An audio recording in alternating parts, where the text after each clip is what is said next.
Daniels here, two-time Olympian and Olympic bronze medalist, and welcome to another episode of Global Sports Channel Sports Personality Spotlight. And I've got a good one for you guys. I've got a good one. Legend in the sport, three-time world champion and Olympic medalist. Let's get chatting with the one and only Mr. Tonie, that's Tonie Campbell. Tonie, welcome. How are you? I love it. I love it. Somebody finally gets my name right. Yeah. Yeah. How are you, my darling? It's good to see you. Former I athlete of mine, I I love it. know. Love the I, hair, all that. Yeah. you know Thank you for me. having me. Thank you for having me. Oh no, absolutely. Our pleasure. Our pleasure. Where are you at the moment? I am in beautiful San Diego, as we call it, San Diego. Nice. Yeah. So if I peek out this windows that's to the right of me, I can see the ocean. If I go to my bedroom, I can see the dry brown mountains. And what more can you ask for? Mountain, sea, lovely Well, house, lovely wife when she's not mad at me. Life is good. you just got it made. But at least you know the key to success. Happy wife, happy life. I've definitely had to learn that. Definitely, because us From athletes are pretty selfish, oh but gosh. we've had to learn to put our egos aside, or they'll be put aside for us. So Yes, for sure. yeah. Well, it sounds like you're having a lovely time there. I know that in the beginning, when you first started out in the sports, though, you didn't necessarily have a lovely time because you love sports, but you were always like the last to get picked because of your size. I mean, we couldn't tell that now, standing at 6'3", but isn't that the truth that in the beginning you're quite Absolutely. small? Absolutely. I mean, I didn't start running track until my 10th grade year in high school. Now kids, much earlier, high school started at 9 back in nowadays.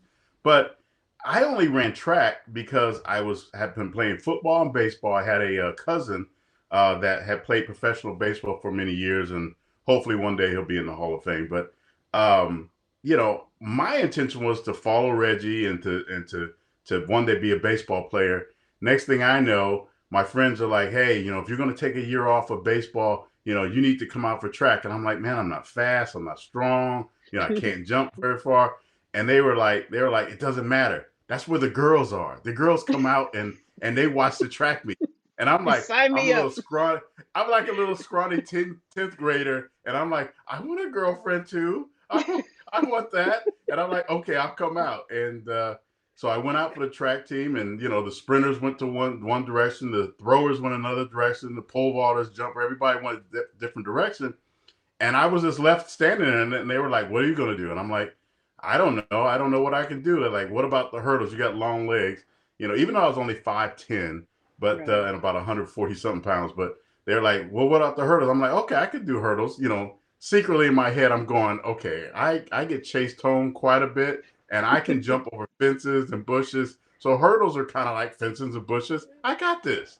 And so that's like, well, if you do the hurdles, you have to do the high hurdles and the low hurdles. And I saw those high hurdles, and I was like, there's no way I'm getting over those things. Girls Well, ain't I worth guess it. I'm out. I guess I'm out. Right. And the team captain, who was the local, let's just say he had nefarious activities after school. He got in my face and basically said, "Don't be a little kitten, let's put it that way." And Right. he gave me a really strong push, and I started falling backwards, and to keep from falling on my butt, I turned around, and unfortunately, or fortunately, the way you want to put it, there was a hurdle standing right there, a high hurdle, and I went over it and I cleared it, and I was like, "Oh my god, I can do this!" And so it was love at first flight for me, and I never stopped. I never stopped. Hurdles were my thing, and You know, Tony, I have heard some stories about how people got into their sport, but bullying was never one bullying. of them. You literally got bullied. Bullied into a great career. Exactly. You know, Did you ever my get, next book needs to be about that. Bullying into a great career. Actually, my seriously? first book got close to that. But anyway, Oh but my goodness. So but did you yeah, ever but get yeah, to I had to thank him? scrap.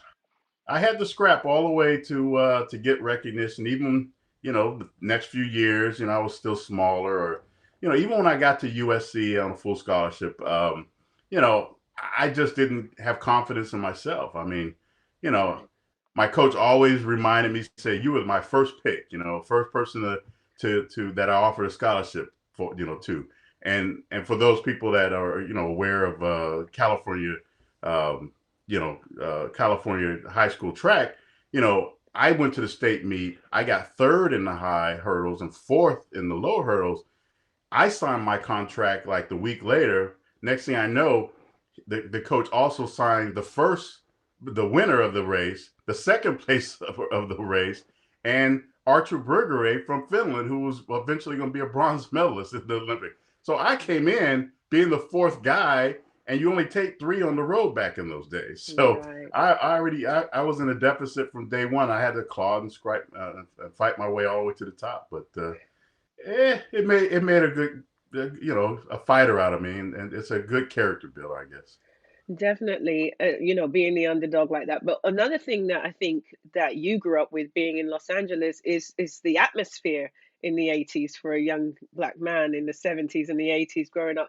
You talked about your teammate being involved in nefarious activities. Do you think that, sports kind of kept you away from that, or was it the threat of your Absolutely. mama whooping your butt?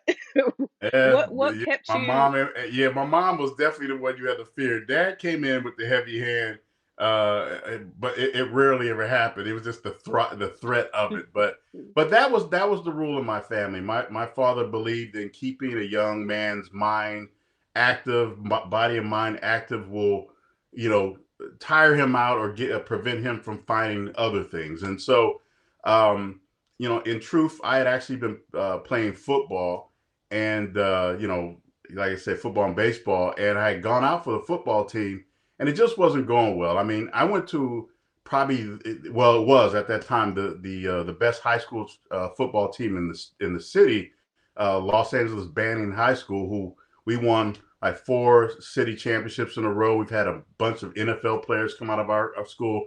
And I was like third string. And in other words, when you're third string, you're sitting on the bench a lot. And so Right. I didn't particularly like that. And I told my dad I wanted to quit.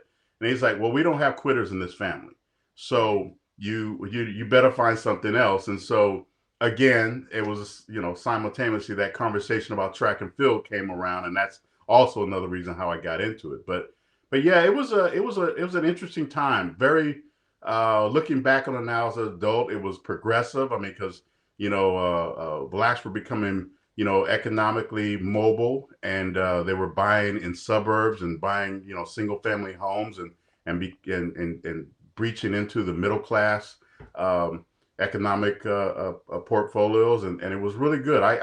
I'm not going to say I came from a underprivileged family. I came from a pretty well off family. I mean, my father owned a business. My mom was a registered nurse. Um, and so I did not go without. There's never a day Right. I woke up hungry or anything like that. So I'm not one of those stories. But Right. but we did have rules, regulations, and I grew up with a moral code that hey, you try your best. If somebody beats you, they were the better person that day. So Right. I learned sportsmanship and I learned fair play, and that's probably one reason why I'm a big advocate on you know. Drug abuse or performance enhancing abuse, because I did it clean, and my biggest thing is that yeah, there's a lot of times I was on a podium and I believed individuals above me on that podium were probably doing things they shouldn't do, or got there by other means.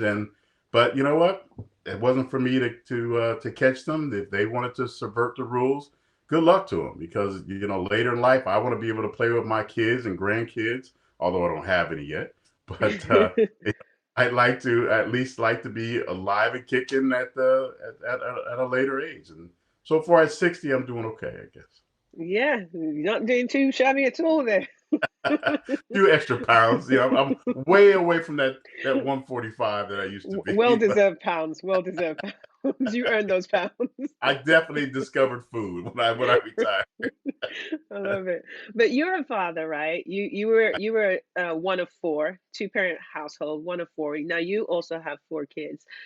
Exactly. How, it's such a different parenting situation now than back then. Did sports, did it help you become the man that you are, the father that you are, the husband that you are? How is it though to try and manage those lifestyles post sports with the way the Well, world is today? I will definitely say, when you grow up with a great family upbringing, you try to emulate that family upbringing, but then you get to that point and you throw that stuff right out the window. and, Get it and you out. learn on the fly. You really do. You Right. learn on the fly, and because every child has a different personality, different Right. requirement. They'll test you. They're like that constant, you know. Personality, if you put it another term, they're like that animal in the field that's constantly testing that electric fence. No matter what, Right. they're always testing to see if it's on. And and I, whether it's a blessing or a curse, I was blessed with 3 boys and 1 girl. The girl being the baby, but. And in fact, my happy birthday to my oldest son. He's 34 today. So, Wow. yeah, every one of them are different. Like my oldest, Callan, he's the mellow one, the Zen master as we call him, and the Lucas, my second one, who's 27. He's kind of chill, but he's into the music, so he can be hyped every once in a while. Jeremy, the younger one, 25. He's the younger son. He's the one that tests me. He's Right. always was All the testing the way. always, always. Even to this day, he tests me for whatever reason. But I think that's his game. He enjoys it. He gets his Right. attention from me that way. And then Taylor, what are you gonna do? Your daughters wrap you around your finger. I'm sure you were the same. You just Yep. get us guys wrapped around your finger, and what are you gonna do? If she breaks her fingernail, I'm gonna be like, "How much does it cost, baby? Let me give you some money. Let me fix it for you." I but uh, love it. but yeah, it was growing up, everything I learned from track and field, patience, dedication, Mm, hard work, are the things that I've learned to bring to my family situation, my marriage, but then more importantly, it's the things and the same type of creed that I like to implore on my kids. And I think the yeah. majority of them, all 4 of them are really good people. They're really good Right. people. They're very intelligent, loving, caring individuals and tolerant individuals. So I at least did that part right, I guess. Right. I love it. Now, speaking of influences, Ken Masuda was the guy that really discovered your talent at Cal State Dominguez. But you know what was interesting? When I heard him speaking about you, he didn't say, he was so fast, he was, so focused. He said what made you unique was your personality and your character because you cared about people. And I thought, wow, that's a big thing for a coach to say. Was your personality a conscious effort? Because men in sports, it's always like, I'm the guy, swole up in your chest. I don't care about anybody. Was that a conscious effort, or is that just who you had become through your upbringing? I think it's more of who I just truly was or who I truly am. I mean, Right, that's amazing to hear that you maybe talked to Ken. Ken is like my second dad, and a lot of who I am today is because of him and because of right, his influence on me. Truth be known, I mean, and as a former athlete, and I know you have done some coaching, and there's probably a lot of people out there that are coaching or will one day be coaching. You tend to spend more time with your athlete than with your significant other. right. And I spent more time with Ken than I did any of my girlfriends. I talked and saw him more than my parents, my father, whatever. And so a lot of his personality is developed or came into me. But in terms of answering your question, in terms of that statement about how I was on the team, you know, I'm a leader, but I'm a person who is not afraid to follow. I Right. mean, because there are sometimes individuals need to lead, for the betterment of the whole group. Right. Let them lead, and I'll have no problem following it. But if put to the task of me having to lead, I'll step right in it, without even being, begrudging it. I'm right there, Right. and I think because I was so introspective, maybe a lot of times probably kind of chill, confident, humble, concerned about everybody else. I got voted to team captain on a lot of national teams, and a lot of people Right. turned to me because I think I was never a person who took my career for granted. I always believed that, God was supposed to having a great laugh at my expense, and they take a little scrawny Poindexter guy. Now, trust me, people, these glasses are thick. All right, they're thick. And This is the and then you game. make this guy who's borderline legally blind running the hurdles.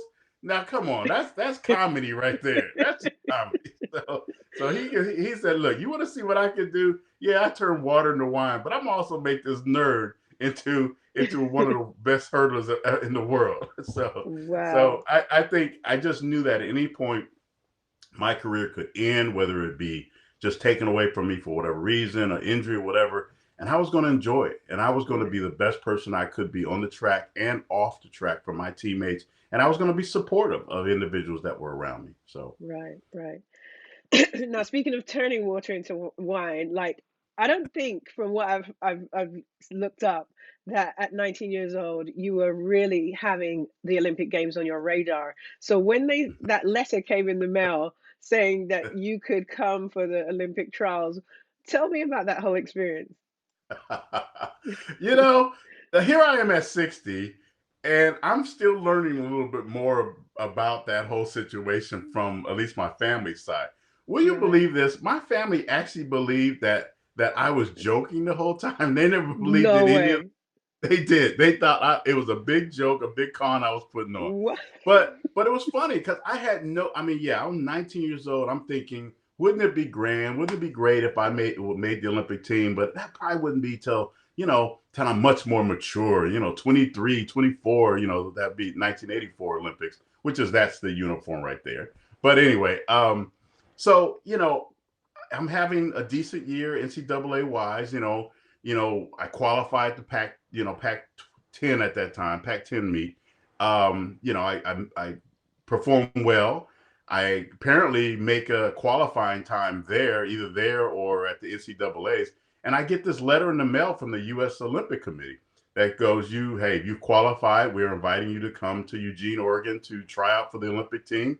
And so I bring this letter to my coach, and I'm like, what is this? And he goes, you qualified for the Olympic Committee. So I'm like, what does that mean? I'm on the Olympic team? He goes, no, no, no. You have to go qualify. You have to run and go through a series of races and see if you make it. I'm like, I have no idea what you just said, but I'm down. So how do we pay for this? He goes, Tonie, you're not listening to me. They invited you. They're paying. They're flying you. They're housing you. And also, next thing I know, fast forward, we're on a plane to Eugene, Oregon.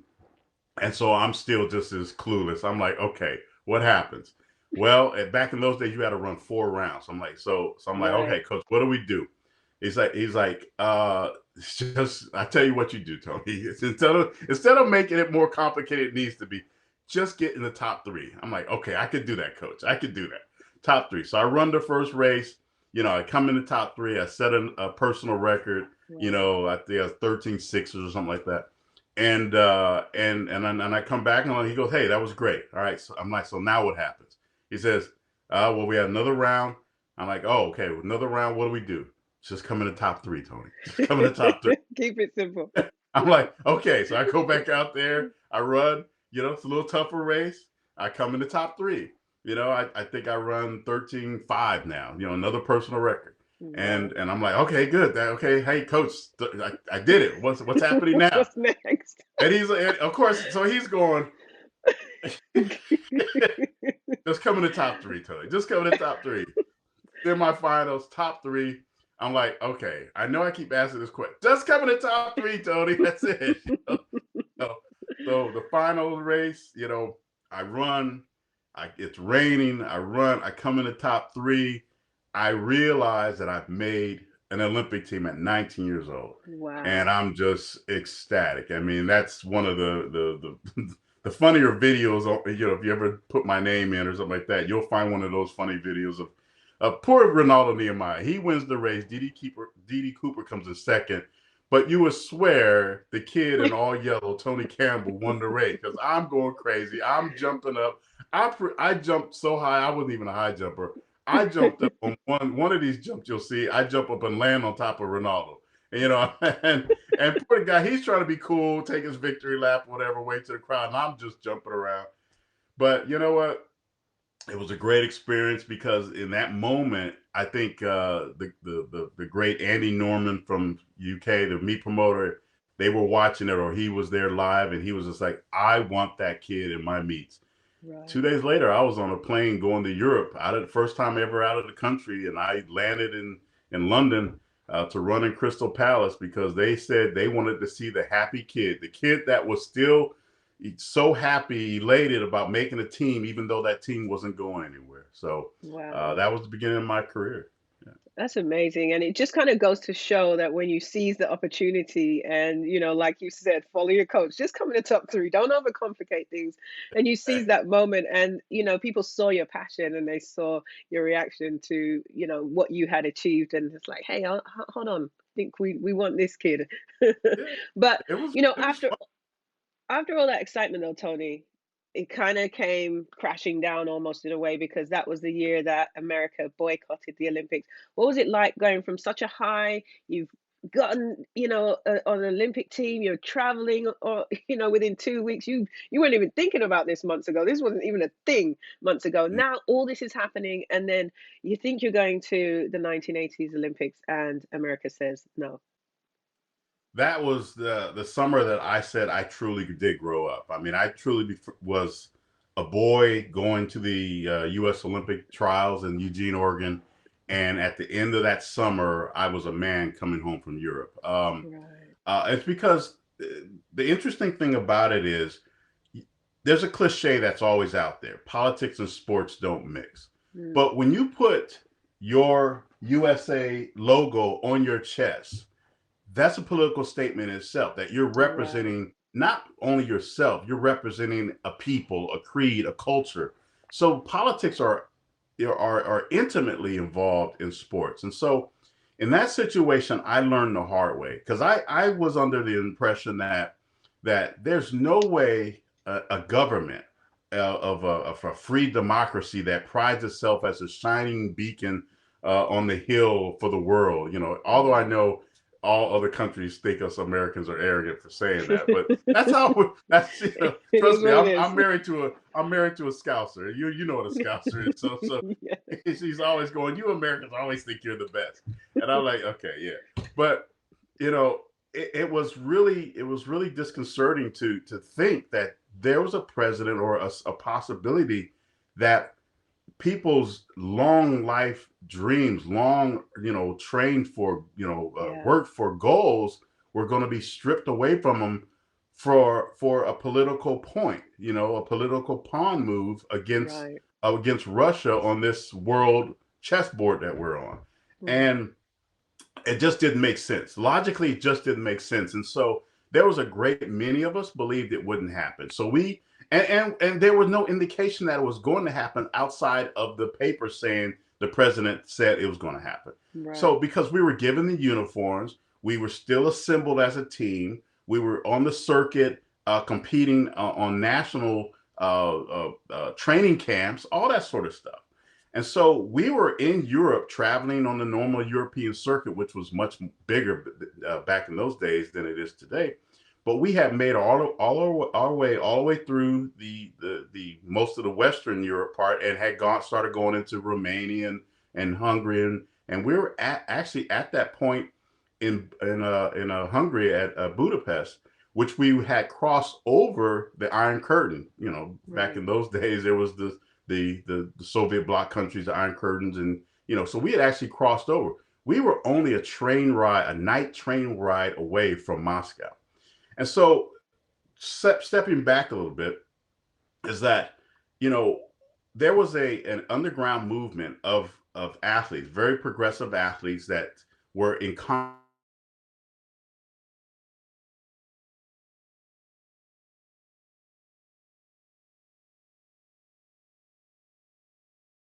Americans. I mean, we see Russians competing as unattached athletes. Tony, So could you just say that last bit again? You had a group of athletes because your internet went out, so we missed oh, it. okay, okay, Mm. all right. So 3, 2, 1.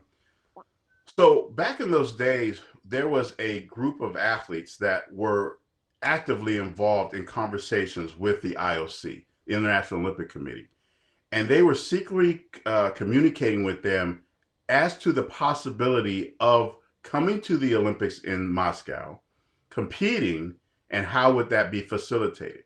Well, nowadays it's not so much of a big deal because you see the Russia has been banned from sports for a few cycles now, and several Olympians, Russian Olympians, have been cleared to compete, but they are cleared to compete in track and field and these other sports as unified countries or whatever, or as they come as unattached, wearing a white uniform.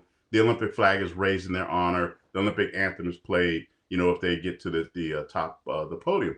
And that was exactly the deal that they were giving us back in the 80s.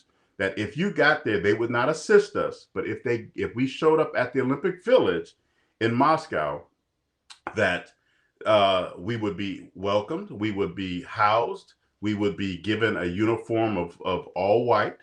If we won an Olympic medal, the Olympic flag would be raised in our honor, and the Olympic anthem would be played if we were the gold medalist. And so that was the deal that was accepted. And so, again, we were in Budapest. We had a big meeting. There were several athletes, and we're talking about big name athletes were in there. And we are having this meeting, and they're basically saying, hey, this is the deal that they're offering. And we're like, let's take it. Let's go. The trains leaving towards Moscow are going to be this time, that time. And then the group got a communique from the CIA. And the CIA in this country does not play. They basically had found out about the movement of trying to get athletes to subvert the president's boycott to go to the Olympics in Moscow, and they said, you will not disgrace your president. Wow. If you attempt to do this, your passports and visas would be canceled. In other words, you would be not allowed back into the United States. You would be expatriates. You would not be ever coming home again. And the leaders were, everybody's obviously upset. And being athletes, of course, there's a lot of egos involved, and everybody's like, they won't do that to me. Hell, I'm going to do it anyway. But when all the temperature lowered, everybody was given their own choice to decide to do this or to go or not go.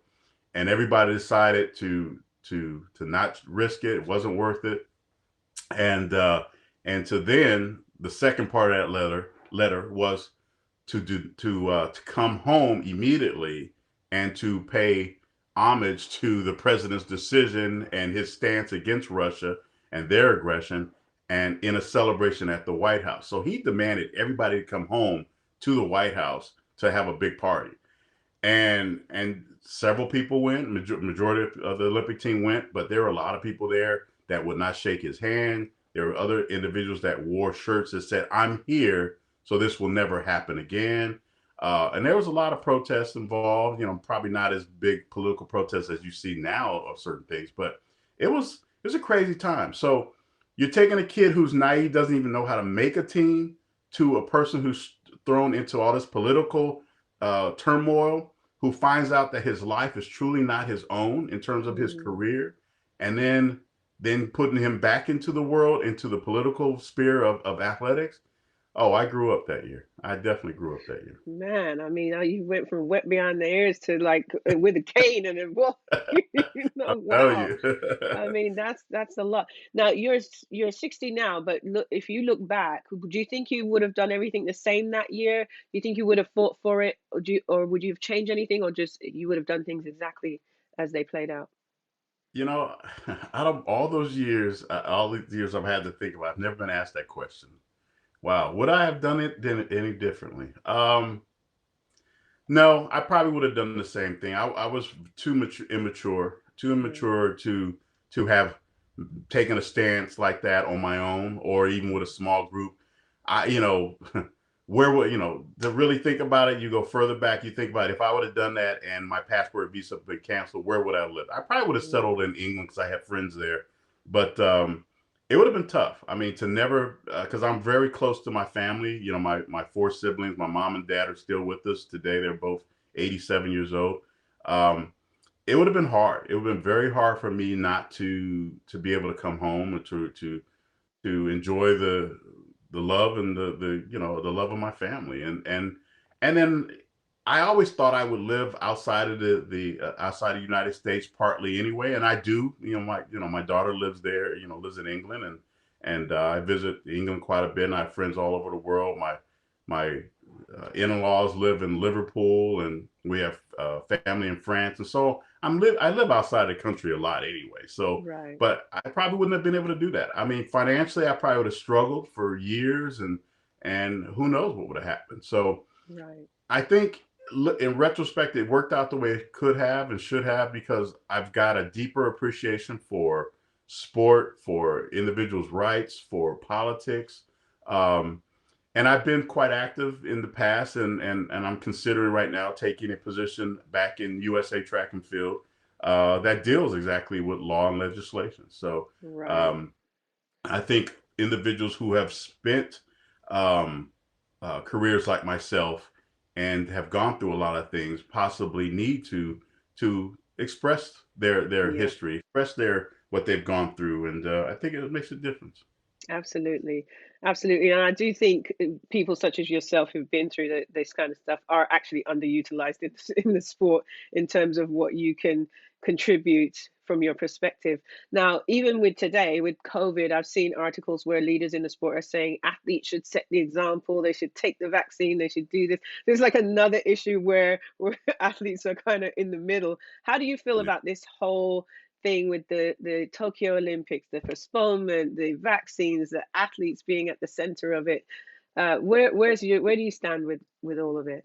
This is going to be one of the most difficult things that our world has ever had to do, Yeah, because yes, we want to get back to a sense of normalcy, right. but yet we can't do that stepping over other individuals in need.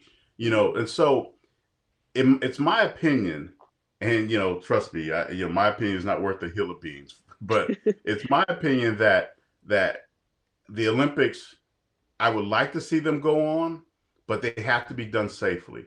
yeah, And I would think that the athletes should be vaccinated, or at least those individuals that choose not to be vaccinated be placed in a bubble and their movements may be restricted, just to make the Tokyo or just Japan in general population feel a little bit more safer, or possibly be safer. right, When the vaccine's available for my age group, I'm in line. I definitely plan on it. So I right. mean, because as sadly as it is, this since March, I've had 13 people die. 13 people, and Wow. 10 of those have been from COVID. And I don't know if that's some type of record, but it's not a record I care to to wallow in and honor. I Wow. mean, it's tragic. I mean, I've had some great friends and a couple people as well, and we've shared those individuals, Yeah. and it's been devastating. This virus is real. It's real, and being married to a nurse, I was always on the cutting edge of knowing what's exactly going on in reality, and Hmm. it's been pretty sad. But the thing about it, you have to look at it from the IOC. There's been over probably $14 billion spent on this Olympics, and if it doesn't occur, we're probably going to add to another list of those host sites that we have, what they call the white elephants, of Yeah. facilities that aren't being used, and a country that is sent into a recession or a depression because economically, because they spent all this money and made nothing back. But then you look at it another point of view. If we have this Olympics, how are they going to make their money back? Right. If and in order to make their money back, that's going to be through ticket sales, television rights, so on and so forth. But ticket sales and fans are going to be bringing in. How are you going to police them on the virus? How are you going to police them on social distancing? It's going Yeah. to be very difficult to make your money back. And Right. so I see it as a very, very high hurdle that they have to clear to make all countries around the world safe. And I think we're coming down to this last month that there are going to be some tough decisions made. And remember last year, 1 year ago, this week, we were sitting here thinking that the Tokyo Olympics were going to happen, and that's when we started hearing certain rumors coming out. And then Australia was the first to pull the plug. Canada followed suit, and then all those dominoes fell in order. And I think if it's going to happen, it's going to happen in the next 3 weeks that people are going to say they're in or they're out. Right. And but if they want countries to come, they really need to lay out a comprehensive plan on their PPEs, their governing guidelines to keep fans, coaches, athletes safe. Because the worst thing to do is to create a super duper spreader event and then have all those individuals take it back home. Because remember, if they have the Olympics and they have all these athletes getting together, it's not going to be just the only single variant of the COVID virus there. It's going to probably be the South African, the Japanese one, the London one, and a few other ones that we haven't even identified yet. Right. And we're already having questions if the South African variant is resistant to the vaccines. They're already saying that it's 50% as opposed to the 95%. Right. So, so we're talking about, and then again, that's what vaccines do. I mean, viruses do. They replicate and they mutate. And so you've got all these great athletes who are in great shape, but then a variant takes them down. That's going to be a very strong, very, very strong virus that comes out, that mutates then. So it's a tough thing. I mean, I'm hoping for my athletes. I'm hoping that we have it. I'm hoping for the world and for the Olympic movement that we have it. But it's just got to be safe. It just has to be safe. And like you said, I mean, it is a tall order. There's so many things to consider. I would definitely not want to be in the shoes of the decision makers right now. And like you said, it's a high hurdle, and I'm not sure their technique is as good as yours was to get over this one. I know. They need a couple of bullies behind them. There you go, just push them. So, it may be that like some athletes do end up missing out if this doesn't happen like you experienced, but with your career, you were actually able to come back 4 years later and compete at the Olympics. And I saw in an interview where you said the first Olympics was like getting a whiff of your grandmother's nice pie, but then not you too.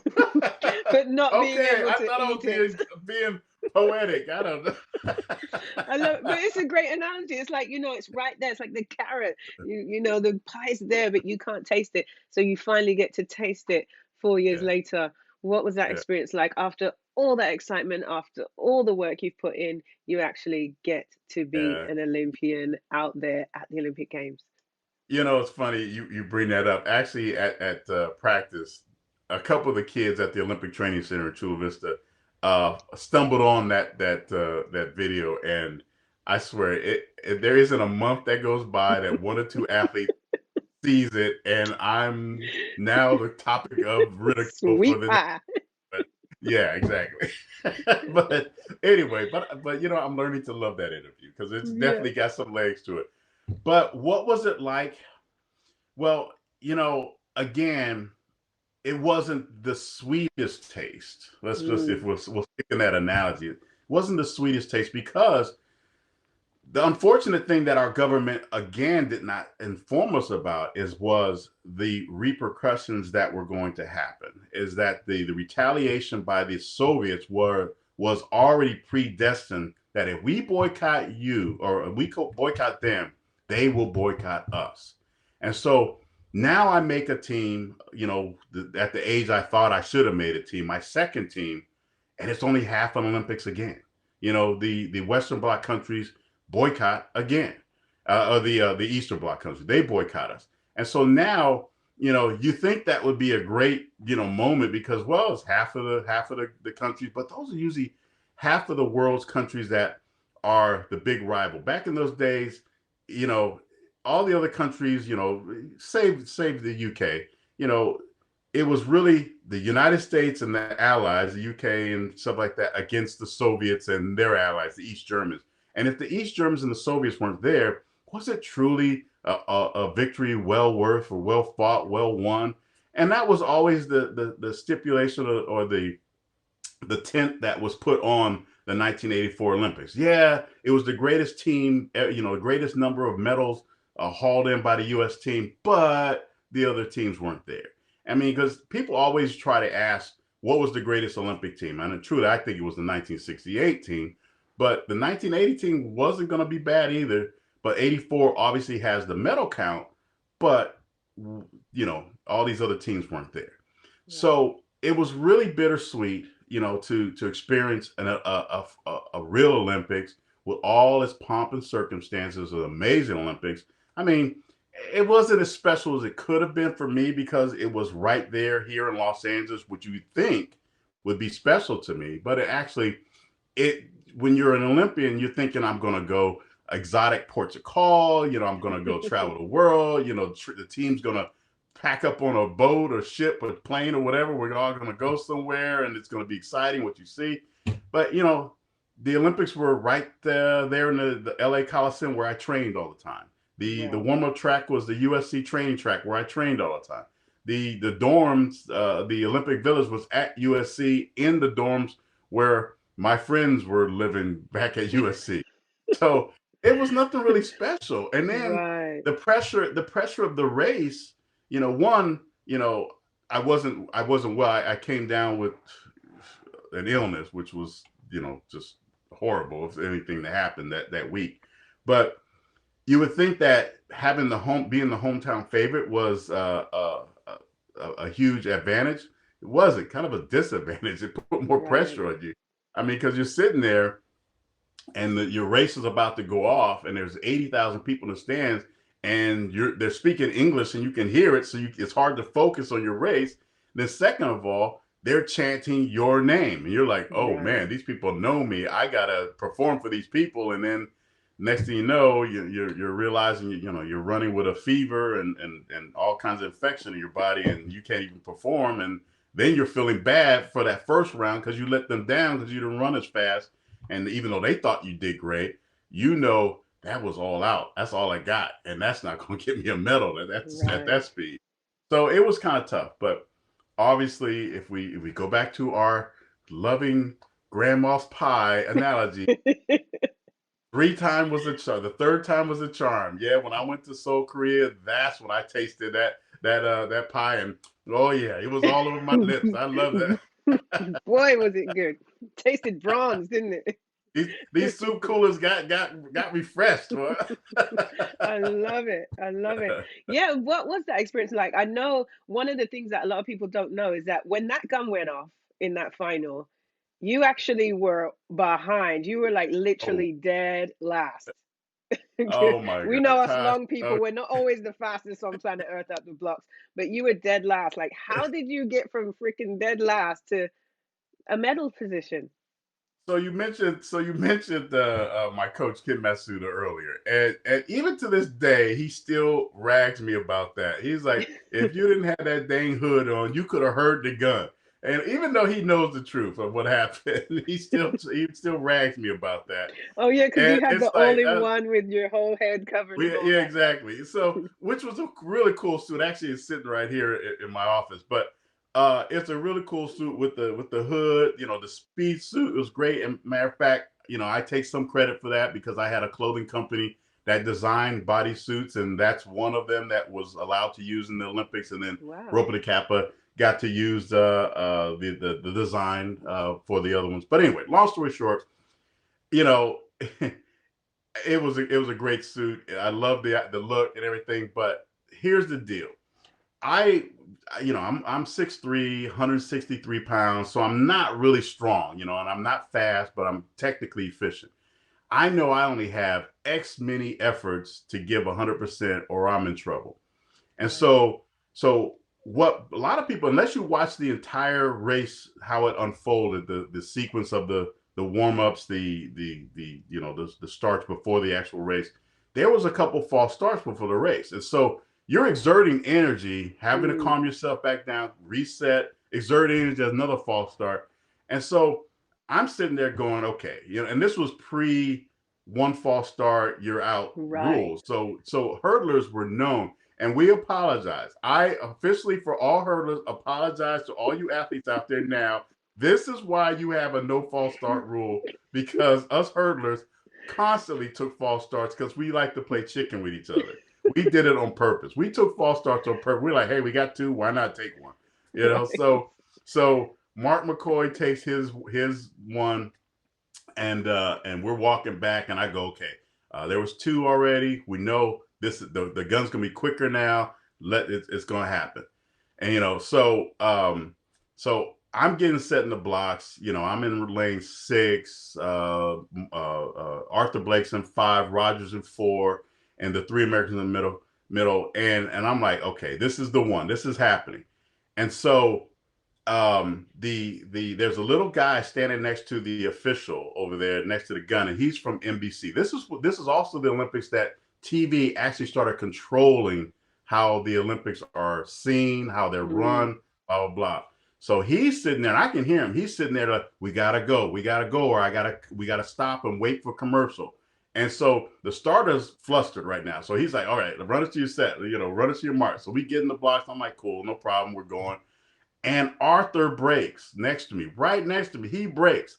And so I'm like, they're going to call it back. So, I come out, but I'm like, they're going to call it back. In about 2/10, 3/10 of a second, you realize they ain't calling it back. But 3/10 of a second after a gun goes or a race starts, it's a long time. It's an awful long time. So, and this is God's honest truth. I started going, I said a couple of expletives in my head. And as God is my witness, I said, if I don't win a medal, I'm going to have to get a job. And I took off. I mean, I was just like, oh no, I don't want a job yet. I took off. And that was my motivation to go from butt naked last all the way up to what I got 3rd place. I truly believe if I had had a fair start, you might be talking to at least a silver medalist. I love Colin Jackson. He was a great athlete. I definitely would have taken him that day. Yeah. But Roger Kingdom might have been a tough call. He might have been a tough call. Although when they looked at the data, I actually was moving faster than him at a good portion of the race in between the hurdles than he was. So I could be the gold medalist, but my bronze medal. It was like a 10th of a second, right? Wasn't it a 10th of a second between you and silver? I mean, this is fractions of a second. So. And Colin ran a race, a time that I have run quite often. So it wasn't like he ran a blistering fast time. I have to PR to get it. I mean, he only ran 13:20 something. I already run 13:1s quite a bit. So right. That 12:9 anything but that 9 to 5. Anything but that 9 to 5. You got it. No, I was like, I ain't getting no job. So, I love it. Great motivation.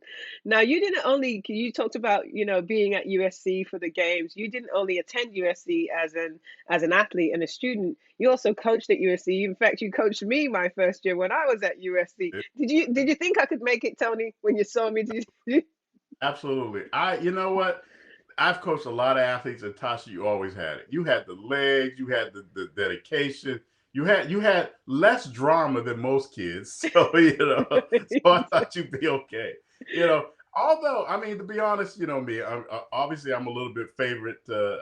My favorites are the high hurdles. I actually thought you'd probably be more of a 100 hurdler, and when you started really showing your aptitude for the 400 hurdles, I thought, yeah. You got to remember that season, it was you, Felix, there was Pedro. You 3 Olympians.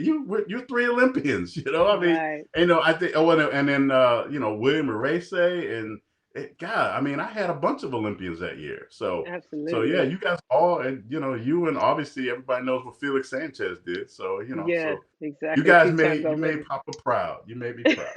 So. Thank you. But now you're coaching at Southwestern College.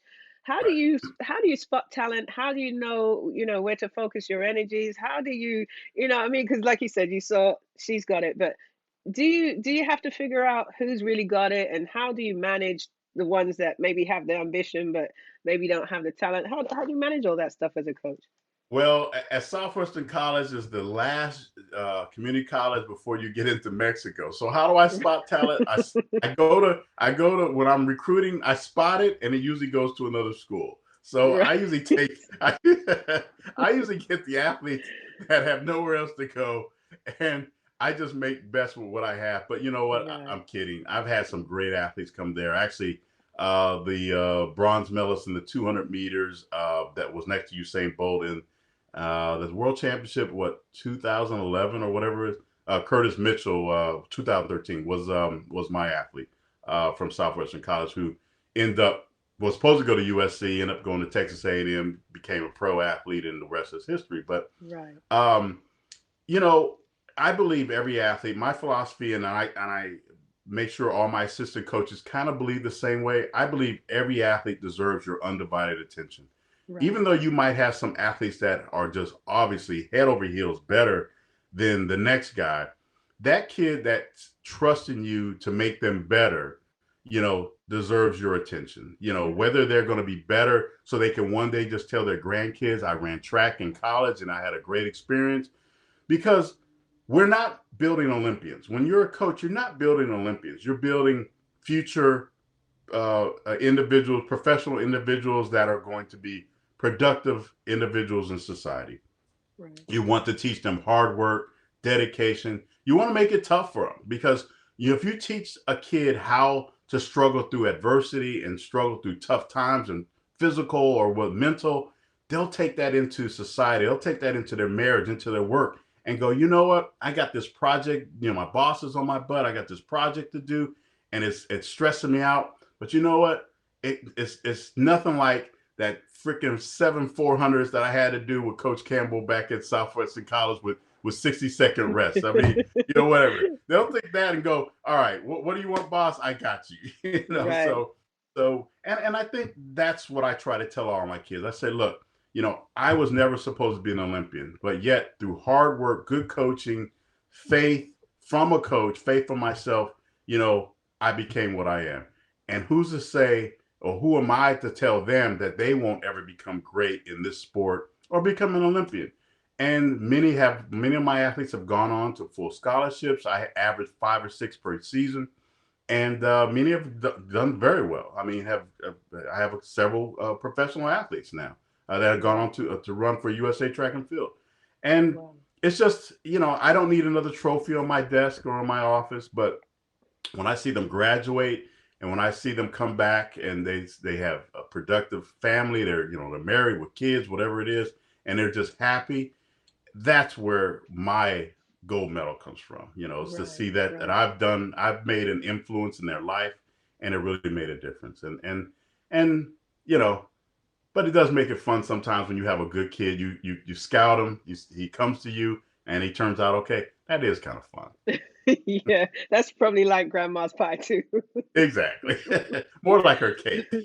Well, I mean, I'm guessing that philosophy and, in addition to your record, is why you've been awarded Coach of the Year several times. So congratulations on those trophies too. Now, there's a lot going on in sports right now. We talked about COVID, but another huge issue with collegiate sports especially, and sports in general, but it's been coming up a lot on the collegiate side, is the transgender issue in sports.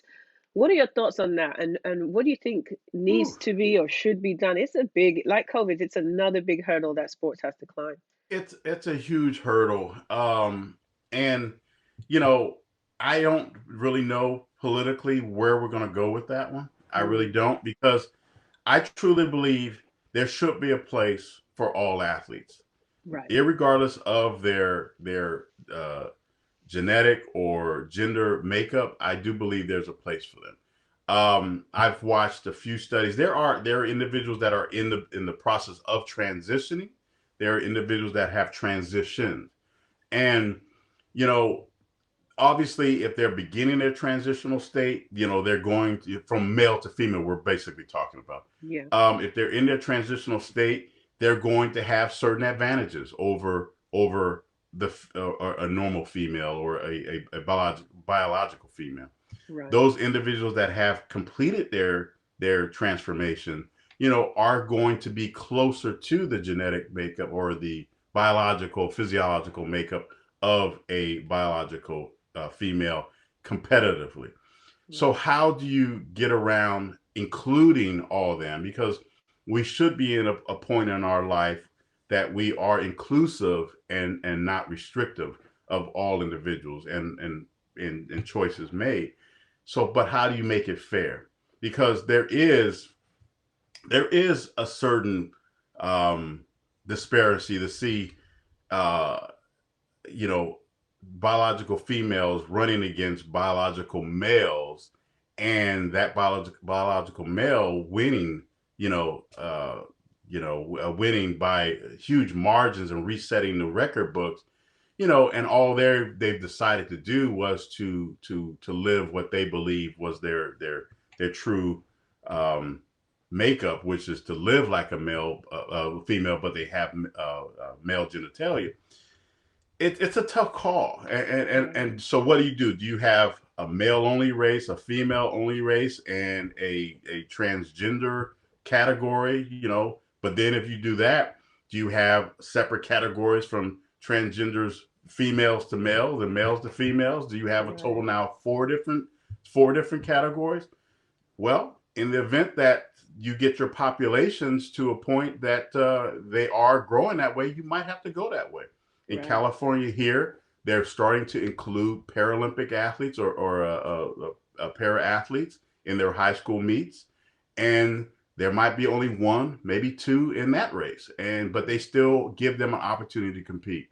And I think that might end up being the beginning model of what needs to be done, just so we have some equity and some fairness in the competition.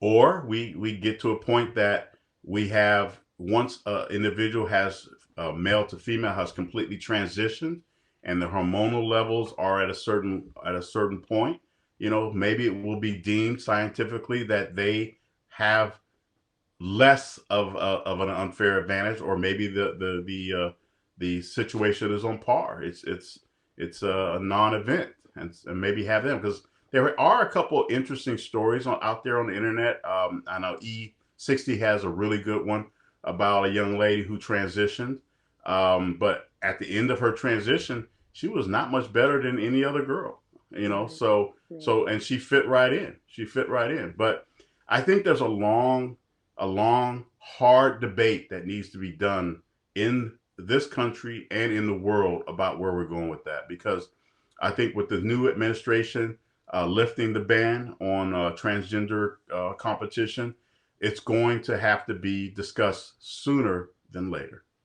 Absolutely. I totally agree with you, because I think a lot of people are getting very uptight about the fact that there's not really any clarity on the issue. I mean, I've even, like you said, I've seen stuff online, I've seen studies where even 3 years after being on hormone suppressants, they're saying that the born biologically male transgender female still had an advantage. So it's so sticky, and it's not just in track and field. It's like in different sports it means different things. We're looking at MMA fighters, and what does that mean when it's like physical contact sport?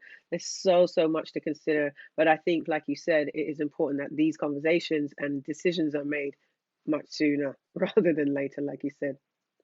And I think our sports governing bodies need to be bold enough and brave enough to have Yeah, those discussions, open absolutely. conversations, Yeah, and not just make decisions based on not the wanting opinions to of upset. others, but it needs to be science based, and it needs Yes, to be fair. All right. voices need to be heard. Absolutely. Yeah. I think a lot of people are, like you said, very afraid to go there, but this is what it is, and we need to put it out there and have these conversations. Agreed. Tony, are you still flying model planes and writing books? What's going on? What time is it right now? You know, I have an hour and a half before practice, and I have a jet in the garage that I'm building right now. So I get a good half hour on it. Once no, absolutely. I'm still flying remote control planes. Love Actually, it. I've uh, I've gone to the dark side. Uh, Thank God I have a wife that doesn't ask me too many questions about how much this is costing. But but yeah, I fly turbine jet aircraft, a real jet aircraft, and I love it. Wow. Absolutely love it.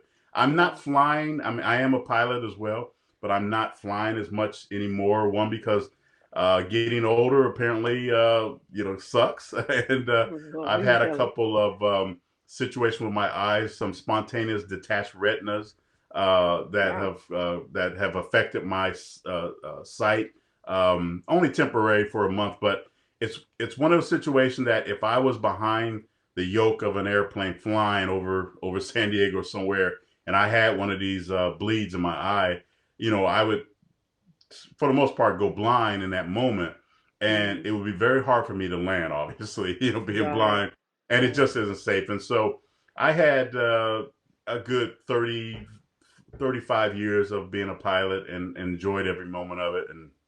But it was time for me to be safe and turn my pilot license in. So I did that a couple months ago. Well, there's so much virtual reality these days. You might still find a way to fly from your armchair. That's true. I am not opposed to a nice room being taken up by a flight simulator. I'm not There you opposed. go. And you can definitely land safely. Let me just continue to fly my RC planes first, and once that stops, then we'll definitely redo my office here. And there you go. Exactly. I love to fly. I love it. You wrote 2 books. Any more on the way? There are always more books on the way. There are always, but whether I can actually get in front of the word processor, the computer, and actually type them out. But yeah, I'm always collecting stories. I do have 2 other books that I've gotten a good part of them written, but it's just that the last few years with trying to get my kids grown and out of the house. Praise the Lord, they're finally out. And then now being so involved with my Olympic and Paralympic athletes, I just haven't had the time. And then, I'm just enjoying, building modeled airplanes and stuff like that. And when I do have time to sit in front of the computer and bang out another chapter or 2, it's definitely, it puts me in my Zen moment. But, I'm just too hyper right now. I mean, I have to be in that moment to write, because, when you're writing a novel or a book, it takes hours and months out of your life, and that moment of 4 or 3 hours of writing isn't just all there is. There's at least 3 or 4 hours of just sitting quietly, mentally tapping into your muse and getting ready to write. And then the next thing you know, you're writing, and then another 2 hours after you finish writing of, next time I write, where are we going next with the story? And so you basically have to block off 8 hours of writing, time to write. And writers out there know what I'm talking about. But, hey, I'm 60 years old. I'm still young.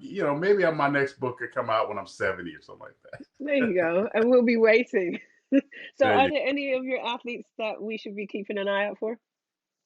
Well, this Paralympics, I have 2 athletes that we're still training right now. Obviously, COVID has put a stop to the collegiate season so far. We'll find out actually in a couple weeks if the California community colleges are going to compete this year. But in terms of the Paralympic movement, I have 2 athletes that I'm actively training right now. Scout Bassett, who's world renowned for her social platform, her stance on several things. And she's just a hell of an athlete, great athlete. She'll be in the 100 meters as well as the long jump. And then I have a new athlete named Isaac Jean-Paul. He is a dynamic athlete. He's a visually impaired athlete. And so he does the long jump and we're going to try a new event, the 100 meters for him in the visually impaired class. But then we're also, once they release the schedule for the Paralympic trials and the able-bodied trials, we're also considering doing the Paralympic trials the first part of the week, flying to Oregon and entering in the able-bodied high jump, because he's also the former or the current world record holder for visually impaired high jumpers, jumps about 7'2". So, we're thinking about seeing if he can make the Olympic team on the able-bodied side. So if we were able to do that, that would be an amazing year, amazing summer. And it'd be a very busy summer for me. Maybe I just have to take a residence in Tokyo and just sit there because I'll be there for him and there for Scout and back and forth. But yeah, so those 2 athletes are taking an awful lot of my time. I love it. It's a challenge every day, because especially I've worked with visually impaired athletes before, but this young man, he's extremely intelligent. He's passionate. He's the type of athlete that I've always talked about. I wanted, like even with yourself, I want an athlete that wants to know more about how to get better, the physiology behind it, the psychology behind it, and not just an athlete that says, "Coach, I don't care about all that. Just make me run faster." I don't. Those type of athletes turn me off. And both Scout and Isaac are like that. They are incredibly cerebral in their approach to everything, and it challenges me as a coach. And so I'm still learning. I'm still learning how to be a good coach. I'm not the best coach yet. I'm still working on it though. Love it. And that's what makes you a good coach, is a great coach, is that, you're always willing to learn and you know that you don't know everything. So that leaves you open to always gaining more knowledge. Now, before I wrap up, Tony, because oh my gosh, I can speak to you forever. Forever, ever. Right? Exactly. Before I wrap up, I always like to play a little game with my guests. Oh So it's just a no. game. It's not too bad. You'll be all right. It's just this or that, right? So I'm gonna say one thing or the other, and you just pick which one. Okay? You game? So wait. I don't have to sing or nothing like that, right? No, you don't have to sing. Okay, That's okay, for the okay. next All right, I'm episode. down there. Let's play this game. All We'll right. get you back on for singing. That's a different show. Because I can't All right. sing. All right. All right, So, let's go for it. Let's go. I'm ready. coaching or competing? Competing, absolutely. Model planes or real planes? Oh, you wouldn't do that to me. Ooh, real planes. Real planes. iPhone or Android? iPhone? Come on now. It's like, duh. Track and field in the 2000s or track and field in the 80s? I'm gonna make some enemies here. Track and field in the 80s. The 80s. Bigger meets, bigger crowds. Loved it. There you And go. it was me. I was there. I was a star. You were there. You're right in the mix. Exactly. Writing books or reading books? Writing, absolutely. God, put my passion, my muse. I get to create worlds of their own. Absolutely, writing. Love it. What advice do you have for the next generation of hurdlers who want to do what you've done? Oh, great question. My advice to them would be to study the history of the sport, the evolution of the sport. Understand that there's multiple ways of becoming successful with different styles, different techniques, and understand your own preference or your own body's preference for styles and techniques. Because a lot of athletes are being coached by coaches that have a favorite style that they want you to hurdle American style or versus a European style or vice versa. And your body might be the opposite. Right. If you learn both styles, both techniques, all different lead leg styles, arm styles, so on and so forth, trail leg styles, if you learn all those and put your own personal package together, you'll be much more successful. I can't tell you how many athletes are stuck in the wrong techniques and they go through the entire career not tweaking one little tiny thing that would have made them so much better. That's because they were looking at too many videos of somebody or trying to emulate somebody else, and that's what held them back. Be your own hurdler. Be your own body's hurdler for yourself. I love that. And final question, because you survived the game. You survived the game. You didn't have to sing. Final question, Oprah Winfrey style. What do you want the world to know, Tony? What I want the world to know that I am an eclectic individual. I have a wide range of knowledge that I have no idea what I'm ever going to do with it. I would have probably been a great Jeopardy contestant once upon a time, but the one thing I want the world to know about me is that the way you see me, all these interviews, is truly who I am. I'm just, I love life. I'm like the Forrest Gump of track and field. I've seen it all, done it all. And you know what? I enjoy communicating and connecting with people, whether it's to talk about the past or to sit down and chop it up about what's going on with the future and all different avenues, whether we're talking about sports, politics. And I think the most important right now, what we need is just understanding and tolerance. And the one thing I've always tried to live my life with is that I've tried to be tolerant of all makes and bodies and shapes and genders and religions and political affiliations. I've been tolerant to all that and tried to be understanding, to try to understand where other people are coming from and get them to understand where I'm coming from. And maybe we find some mutual ground in the middle. and we have our battles. And then we break for lunch and we enjoy and break bread together. But you know, I think the world, we all need to come together now, and I think hopefully the next several years we'll do it. I love it. I love it, Tony. And if people want to find you and see some of those pictures of you in cowboy boots and flares and big glasses and cowboy hats that I've been so Oh blessed my to see, God. where where can they find you? Facebook under my name, Tonie Campbell, Tonie Campbell, OLY Olympian, and let's see, Instagram, I'm under 3-time Olympian. Twitter, I think I'm under Tonie Campbell, OLY. So reach out to me anywhere you want, Facebook Messenger, whatever, or just hey, drive down to San Diego and start yelling out the window, and I might hear you. Who There knows? you Or go. go to your local RC flying field. You'll definitely find me. So, Find you there. or maybe golf course. Yeah. Love it, Tony. It's been such a pleasure chit-chatting with you. Just we have a long, long history, and it's always been a pleasure to be connected to you. So I thank you so much for taking the time. I know you got to get to practice and all sorts. So thanks again, and we'll talk again soon, hopefully. Have a wonderful Thanks, day. everybody. All right, you too. Bye bye. Bye, Tony. Oh, he has a special place in my heart because he did coach me my very, very first year at USC. I was extremely homesick. Was just so much was going on, and he was such a great coach. And, when someone's been in the sport and they kind of understand what you're going through, it always helps. But he has so much knowledge, he has so much wisdom to offer. I'm probably going to get him back on the show because there's just so much more I want to dig into. But it was great to talk to him today, and I hope, as usual, that you enjoyed it as much as I did. Make sure you like, share, follow, and if you happen to be watching on YouTube, make sure you click that bell because that bell will tell you when something else comes. Another great interview. So, anyway, don't forget to comment on what you like most about this episode. But for now, that's all from me.